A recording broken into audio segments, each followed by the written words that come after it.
وہ کیتھولک عیسائیت کو بھی اپنے ہاتھ میں لے لیا ہے۔ چنانچہ پوپ صاحب نے فرمان جاری کر دیا ہے کہ ہمارے خداوند یسوع مسیح کے قتل کی ذمہ داری ان یہودیوں پر نہیں ہے، بری کر دیے گئے۔ 1900 برس کے بعد، بلکہ 2000 برس کے قریب ہو گئے، انہیں ایگزونریٹ کر دیا گیا، ایبسالو کر دیا گیا، ان پر ذمہ داری نہیں۔ نتیجہ یہ نکلا ہے کہ ابھی چند مہینے پہلے جو مذاکرات صلح کے ہو رہے تھے، جن میں یاسر عرفات بھی تھے اور یہ اسحاق رابین گیا ہوا تھا واشنگٹن، وہاں سے واپس آیا ہے تو روم میں رک کر پاپائے روم سے ملاقات کر کے تشریف لائے ہیں، انہیں دعوت دی ہے کہ یروشلم آئیے، اور ویٹیکان نے تسلیم کر لیا ہے اسرائیل کو، اور ویٹیکان کا اب جو ہے ایک ایمبیسی، اس کا جو ہے سفارت خانہ وہ یروشلم میں بننے والا ہے، اور پوپ صاحب بھی وزٹ کرنے والے ہیں۔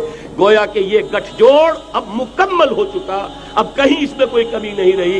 اس یونائٹڈ فورس کے ساتھ یہ نیو ورلڈ آرڈر اس وقت عالم اسلام پر حملہ آور ہے۔ اب اس میں نوٹ کیجئے کہ اس وقت کی فضا ہے کیا۔ عالم اسلام میں سے عالم عرب ان کے شکنجے میں جا چکا، کیوں بنا کر کھڑے ہوئے ہیں اسرائیل کو ماننے کے لیے اور سر تسلیم خم کرنے کے لیے۔ انہیں بلا کر میڈرڈ میں پیش کیا گیا یہودیوں کے سامنے کہ تم جن کے ساتھ ایک ٹیبل پر بیٹھنے کو تیار نہیں تھے، میڈرڈ میں آؤ، آؤ اپنا قبرستان دیکھو، یہ اسپین کی سرزمین جہاں تم نے 800 برس حکومت کی تھی، یہ تمہارا قبرستان، یہاں آؤ اور بیٹھو اور ان کے ساتھ بات کرو۔ گئے تھے کہ نہیں تمام فرنٹ لائن سٹیٹس میڈرڈ میں؟ حالانکہ کوئی بین الاقوامی کانفرنس کبھی میڈرڈ میں نہیں ہوئی، یا تو یہ واشنگٹن میں، بعد میں وہ سارے معاملات واشنگٹن میں چلے، شروع وہاں سے کیا۔ اس لیے کہ نیوز ویک کا کچھ عرصے پہلے کور سٹوری جو تھی 1992 is the year of Spain. Why? 1592 was the year of the fall of Granada. 1492 میں 1492 میں غرناطہ کا سقوط ہوا، اور پورے آئیبیرین پیننسولا سے ایک ایک مسلمان بچہ بچہ نکال کر ختم کر دیا گیا، یا زندہ جلا دیے گئے، یا تہہ تیغ کر دیے گئے، یا جہازوں میں بھر بھر کر۔ اور آپ کو معلوم ہے میڈیٹرینین کی حیثیت کیا ہے، خلیج ہے، ایک معمولی سی خلیج، ادھر سے اسپین کا ساحل قریب آ جاتا ہے، اسپین کے ساحل سے جہازوں میں بھرا اور نارتھ افریقہ کے ساحل کے اوپر پھینک کر آ گئے۔ پورے ہسپانیہ میں جہاں 800 برس مسلمان کی حکومت رہی، ایک بچہ بھی مسلمان نام کا موجود رہا۔ یہ تھا 1492، اور اب آیا تھا 1992۔ 1992 is the year of Spain۔ اسی لیے ورلڈ اولمپکس رکھے گئے، وہاں دلہن کی طرح سجایا گیا ہسپانیہ کو، اور بلایا گیا، طلب کیا گیا، سمن کیا گیا تمام دول عرب کو، آؤ یہاں بیٹھو، اور یہاں بیٹھ کر اپنے ان یہودی دشمنوں کے ساتھ مصالحت کی بات شروع کرو۔ بہرحال نوٹ کر لیجئے، عالم عرب جا چکا۔ کوئی دن کی بات ہے، میں سنسنی پیدا نہیں کرنا چاہتا، لیکن حالات اور واقعات سے نگاہیں بند کرنا بھی کوئی دانش مندی کی بات نہیں ہے۔ یہ ایودھیا کی مسجد شہید کی گئی، ابھی یہ ایک بہت بڑا مزار جو ہے شہید کیا گیا، اور اس کے ساتھ کئی مسجدیں شہید کی گئی۔ یہ سب کیا ہے؟ یہ مسلمانوں کی نفس دیکھی جا رہی ہے کہ کوئی غیرت اور حمیت نام کی کوئی شے باقی ہے؟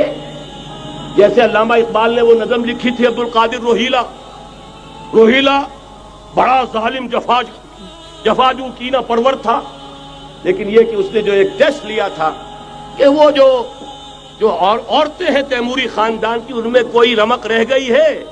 معلوم ہوا کہ نہیں، کہ غیرت نام تھا جس کا، گئی تیمور کے گھر سے، ختم، غیرت نکل گئی۔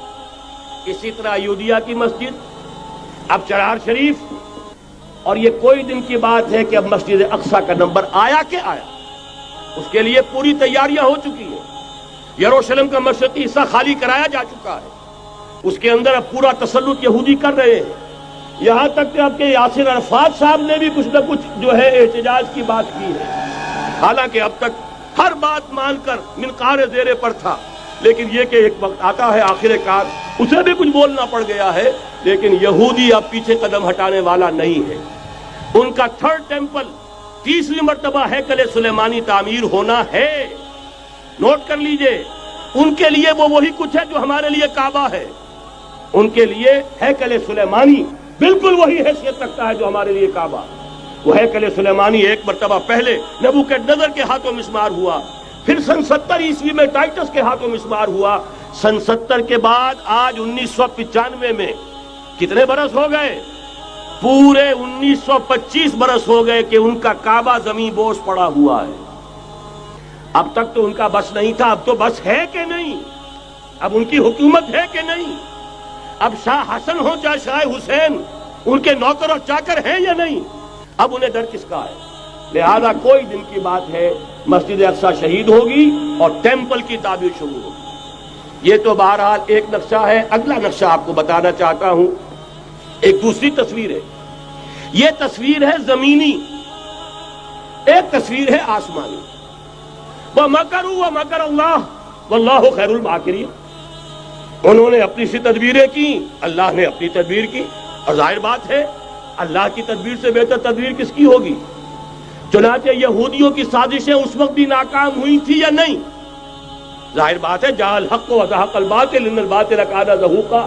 لہذا یہ آیتیں دونوں اعلان کر رہی ہیں کہ یہودیوں کی سازشیں بالآخر ناکام ہوں گی اور دین حق کا بول بالا ہو کر رہے گا. یہ تو ان آیتوں سے ظاہر ہے.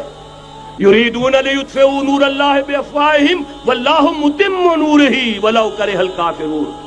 یریدون ان یطفئوا نور اللہ بافواہہم وَيَأْبَى اللَّهُ إِلَّا يُتِمَّ نُورَهُ وَلَوْ كَرِهَ الْكَافِرُونَ هُوَ الَّذِي أَرْسَلَ رَسُولَهُ بِالْهُدَى وَدِينِ الْحَقِّ لِيُظْهِرَهُ عَلَى الدِّينِ كُلِّهِ وَلَوْ كَرِهَ الْمُشْرِكُونَ.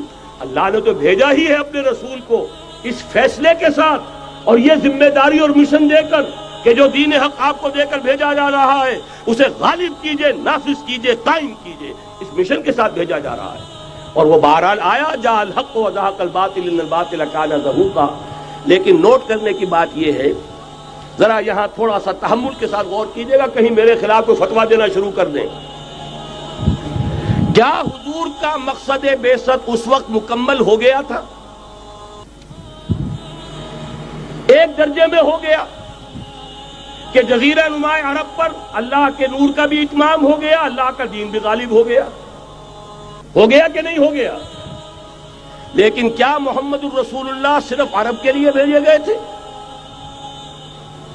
قرآن کہتا ہے ببانگ دول وَمَا أَرْسَلْنَاكَ إِلَّا كَافَّةً لِلنَّاسِ بَشِيرًا وَنَذِيرًا. اے محمد صلی اللہ علیہ وسلم، ہم نے نہیں بھیجا ہے آپ کو مگر پوری نوع انسانی کے لیے بشیر اور نذیر بنا کر.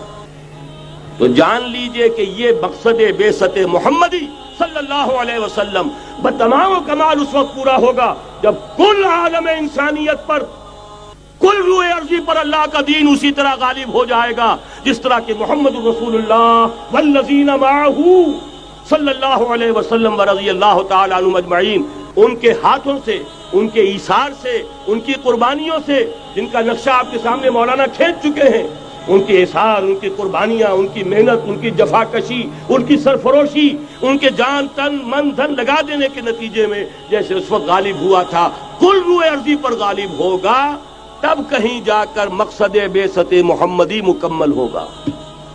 یہی وجہ ہے اقبال نے کہا تھا وقت فرصت ہے کہاں، کام ابھی باقی ہے، نور توحید کا اتمام ابھی باقی ہے.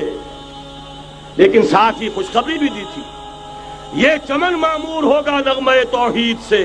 آئے گا وہ دور، یہ چمن معمور ہوگا نغمہ توحید سے، لازماً آ کر رہے گا. هي الحلقات تحفظني بآيات من القرآن، هي الحلقات تملأني بحب المصطفى العدنان.